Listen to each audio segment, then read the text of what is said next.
Friends, Radhe Radhe. कैसे हैं आप सब। हिंदू धर्म में गाय को पवित्र क्यों माना जाता है? क्या आपने कभी सोचा है कि गाय को इतना सम्मान क्यों दिया जाता है? आखिर गाय को सिर्फ एक पशु ना मानकर उसे गौ माता क्यों कहा जाता है? क्या इसके पीछे केवल धार्मिक आस्था है या इसके पीछे हजारों वर्ष पुरानी कोई कहानी या परंपरा भी छिपी हुई है? आज की इस वीडियो में हम जानेंगे कि गाय को पवित्र मानने की शुरुआत कैसे हुई, समुद्र मंथन से इसका क्या संबंध है, भगवान कृष्ण और गायों का क्या रिश्ता है, और हिंदू धर्म में गाय को माता का दर्जा क्यों दिया गया है।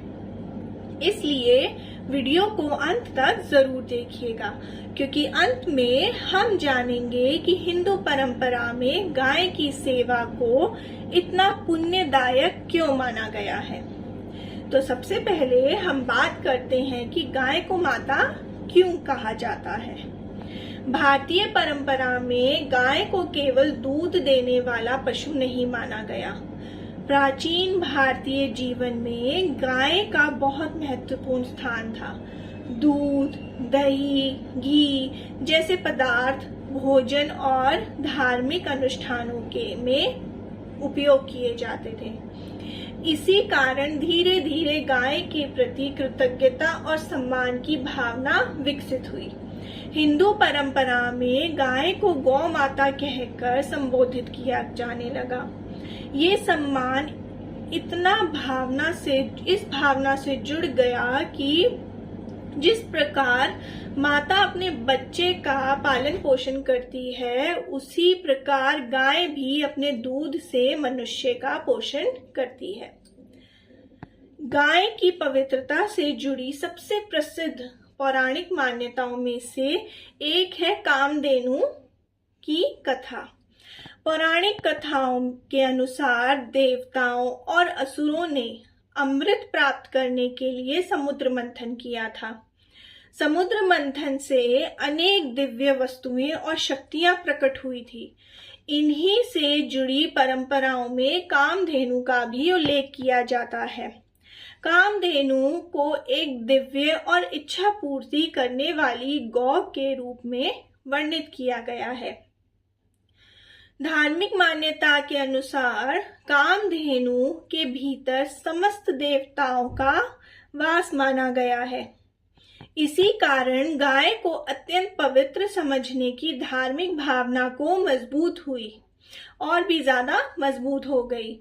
एक बात ध्यान रखिएगा कि अलग अलग पुराणों में और परंपराओं में कामधेनु के प्रकट होने की कथा के विवरण अलग मिलते हैं, इसलिए इसे पौराणिक मान्यता के रूप में ही समझना उचित होगा। गाय की महिमा से जुड़ी एक और प्रसिद्ध कथा ऋषि वशिष्ठ और नंदिनी की है। रामायण और पुराणों से जुड़ी परंपराओं में नंदिनी को कामधेनु की दिव्य संतान के रूप में बताया जाता है। कथा के अनुसार राजा विश्वामित्र एक बार ऋषि वशिष्ठ के आश्रम पहुंचे। ऋषि वशिष्ठ ने उनका और उनकी सेना का आदरपूर्वक स्वागत किया। इतने बड़े दल के लिए भोजन और व्यवस्था कैसे हुई, ये देखकर विश्वामित्र आश्चर्यचकित हो गए। तब उन्हें पता चला कि आश्रम में दिव्य गाय नंदिनी थी, जिसके माध्यम से आवश्यक सामग्री प्राप्त हो जाती थी। विश्वामित्र ने नंदिनी को अपने साथ ले जाने की इच्छा व्यक्त की, लेकिन ऋषि वशिष्ठ ने कहा कि नंदिनी उनके आश्रम की आध्यात्मिक व्यवस्था का महत्वपूर्ण हिस्सा है। इसके बाद दोनों के बीच बहुत विवाद हुआ और अंततः विश्वामित्र को यह अनुभव हुआ कि केवल भौतिक शक्ति ही सबसे बड़ी शक्ति नहीं होती। यही प्रसंग आगे चलकर विश्वामित्र के महान तपस्वी और ऋषि बनने की कथा से भी जुड़ता है। अगर गाय का नाम लिया जाए और भगवान श्री कृष्ण स्मरण ना हो, ऐसा तो संभव ही नहीं है। भगवान श्री कृष्ण के बाल रूप को गोविंद, गोपाल जैसे नामों से जाना जाता है। वृंदावन और गोकुल की परंपराओं में श्री कृष्ण का गायों के साथ गहरा संबंध बताया गया है। वे गायों को चराने के लिए वन में जाते थे, इसलिए कृष्ण भक्ति में गाय केवल एक पशु नहीं है, बल्कि भगवान श्री कृष्ण की प्रिय मानी जाती है।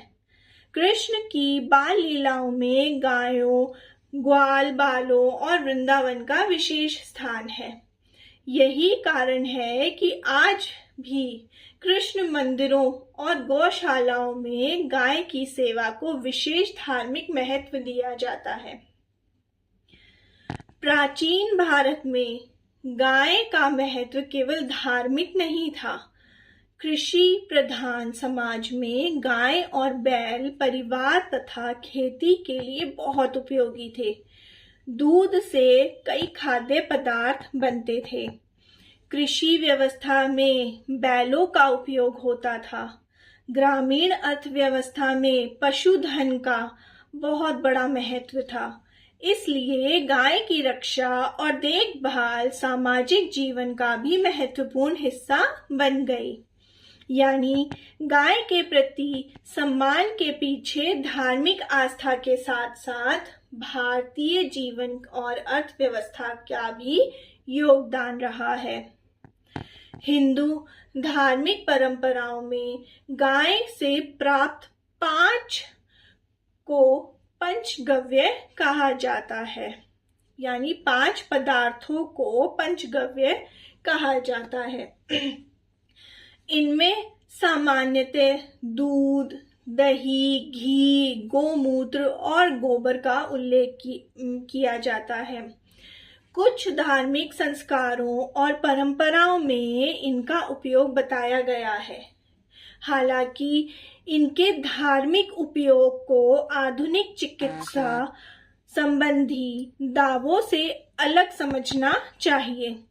धार्मिक परंपरा अपनी जगह और वैज्ञानिक चिकित्सा के प्रमाण अपनी जगह हैं। अब बात करते हैं कि गाय की सेवा क्यों की जाती है। हिंदू धर्म में सेवा को बहुत महत्व दिया गया है। गाय को भोजन देना, उसकी देखभाल करना और उसे कष्ट न पहुंचाना करुणा और सेवा की भावना से जोड़ा जाता है। इसी कारण कई परिवारों में भोजन बनाने के बाद गाय के लिए रोटी निकालने की भी परंपरा है। इसे केवल एक रस्म नहीं, बल्कि जीवों के प्रति दया और कृतज्ञता की भावना के रूप में भी देखा जा सकता है। आपने अक्सर सुना होगा कि गाय में भी सभी देवी देवताओं का वास होता है। ये मुख्य रूप से धार्मिक मान्यता और प्रतीकात्मक परंपरा है। इसका भाव ये है कि गाय को अत्यंत सम्मान दिया जाए और उसके प्रति करुणा रखी जाए। हिंदू दर्शन में प्रकृति और जीव जंतुओं के प्रति सम्मान की भावना कई स्थानों पर दिखाई देती है। इसलिए गाय भारतीय धार्मिक संस्कृति में विशेष प्रतीक बन गई। आज गौ सेवा का अर्थ केवल धार्मिक अनुष्ठान तक सीमित नहीं होना चाहिए। यदि हम वास्तव में गाय का सम्मान करना चाहते हैं तो घायल, बीमार और बेसहारा गायों की उचित देखभाल में सहयोग करना, उन्हें कष्ट न देना और जिम्मेदारी से पशु कल्याण करना भी सेवा का हिस्सा हो सकता है। सच्ची श्रद्धा वही है जिसमें करुणा और जिम्मेदारी दोनों हो। तो दोस्तों, हिंदू धर्म में गाय को पवित्र मानने के पीछे केवल एक कहानी नहीं है। इसके पीछे जुड़ी है पौराणिक कथाएं, भगवान श्री कृष्ण की लीलाएं, प्राचीन भारतीय जीवन पद्धति, कृषि और ग्रामीण अर्थव्यवस्था और सबसे बढ़कर जीवों के प्रति सम्मान और कृतज्ञता की भावना। इसलिए भारतीय संस्कृति में गाय को केवल पशु नहीं बल्कि गौ माता कहकर सम्मान दिया गया है। अगर आपको ये जानकारी अच्छी लगी हो तो वीडियो को लाइक करें, अपने परिवार और दोस्तों के साथ इसे शेयर करें और ऐसे ही धर्म, पुराण और भारतीय परंपराओं से जुड़ी रोचक कथाओं के लिए चैनल को सब्सक्राइब करें। जय श्री कृष्ण, जय गौ माता।